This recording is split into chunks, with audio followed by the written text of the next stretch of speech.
ഇവരെല്ലാവരും നന്നായിട്ട് പറഞ്ഞല്ലേ, എന്തിനപ്പൂപ്പ ആ സ്ത്രീക്ക് ആ വീട് ആ സ്ത്രീയുടെ പേരിന് കൊടുത്തെന്തിനപ്പൂപ്പ, എന്തിനപ്പൂപ്പ ആ സ്ത്രീയുടെ പേരിന് പൈസ ഇട്ട് കൊടുത്തത്, അപ്പൂപ്പ എന്തിനു വേണ്ടി അത് ചെയ്തെന്നെല്ലാം അവർ ചോദിച്ചല്ലോ.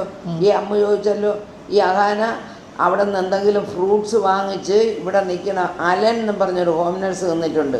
അവൻ്റെ കയ്യിൽ ഫ്രൂട്ട്സ് വാങ്ങിച്ച് കൊടുത്തിട്ട് അവൻ്റെ അടുത്ത് പറയും, അലൻ അവിടെ ചെന്ന് ആ അമ്മുമ്മയോട് പറയണം, ഈ ഒരു ഫ്രൂട്ട്സ് പോലും അമ്മുമ്മ എടുക്കാൻ പാടില്ല, ഇത് അപ്പൂപ്പന് വേണ്ടി മാത്രം വാങ്ങി തന്നതാണെന്ന് ഞാൻ പറഞ്ഞെന്ന് അലൻ പറയണം. അലൻ പറയാതിരിക്കരുത്. ആ പയ്യൻ അതേപോലെ ഇവിടെ വന്ന് എന്നോട് പറയുമായിരുന്നു. അഹാന ചേച്ചി പറഞ്ഞ് ഈ ഫ്രൂട്ട്സ് അതെല്ലാം ഒരു പേരയ്ക്ക, ഒരു ഓറഞ്ച്, ഒരു ആപ്പിൾ, എന്നാ അപ്പൂപ്പനും അങ്ങനെ ഇഷ്ടം പോലും അല്ല. അപ്പം എന്ത് കൊണ്ടുവന്നാലും ഞാൻ തിന്നാതെ എൻ്റെ ഭർത്താവ് തിന്നൂല്ല.